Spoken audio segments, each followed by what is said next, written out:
Okay, this is Blues Junior B from the other day. It's got its new output tubes, and the bias is cooled off, and everything there is cool.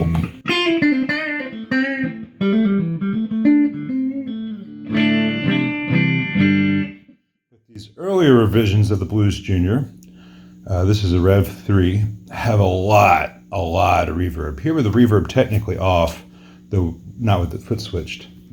You still have some reverb there.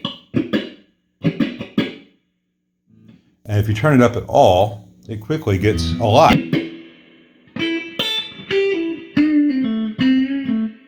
2 is where most people would use it on a gig.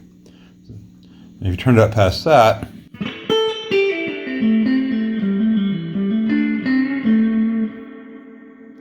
turn it up to 12 and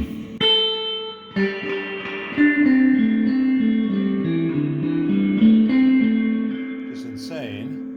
And there's a very narrow sweet spot between 1 and 2. It's really hard to get it just right.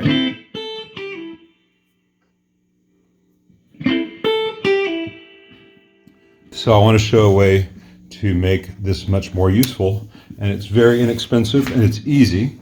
If you have any soldering experience, you can probably do it yourself.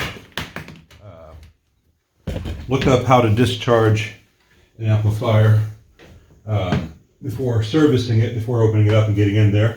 And I assume no liability if you electrocute yourself because you're not paying attention. But what we're going to do is non-intrusive, it's reversible, and you won't be futzing with any of the stuff that has any real voltage in it. So let me show you what the trick's going to be. Okay, right here is R44. And R44 is a 220K resistor. And I'm not going to get into how op-amp feedback loops work and all that, but let's just say for right now, because it's true, that resistor value affects the gain of that stage. And it's got like a gain factor of 20 right now. It's 20 times louder on the output than it is on the signal coming in, and that is an awful lot. So we are going to put another resistor in parallel with R44 and tame that. So let me show you that. All right, went with an 82K across that 220K. Puts us about 60K, is that right? What's in the math? 59.73 something, so yeah, about 60K. Now this is a very easy thing to do if you're careful and you have soldering experience and your iron is the right temperature, and it doesn't require pulling the board or a lot of labor. If you are pulling the board on one of these, you can replace R44, which is in stock form a 220, with a 56K or a 62K or whatever you have handy. And you can play around with that if you really feel like it. Pretty much anywhere between 47K and 100K is a much better place to be than the stock 220. And now I'll let you hear how that sounds and how the reverb pot reacts. All right, here we go. Almost all that bleed is gone now.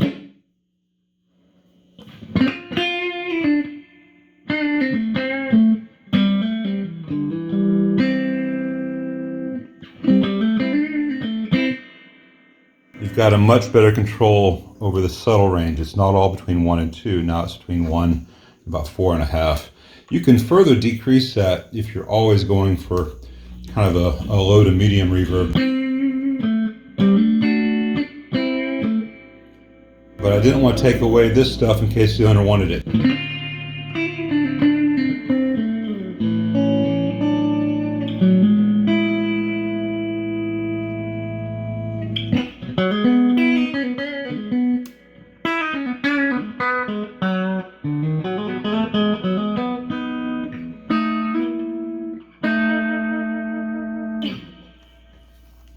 So that's a real easy way to make what most people would find a noticeable improvement in the reverb sound. The other thing to do is change out the stock tank, but that's beyond the scope of this video. This thing's just got a little too long a decay for my tastes, but one 82K resistor costs a lot less than a new reverb tank.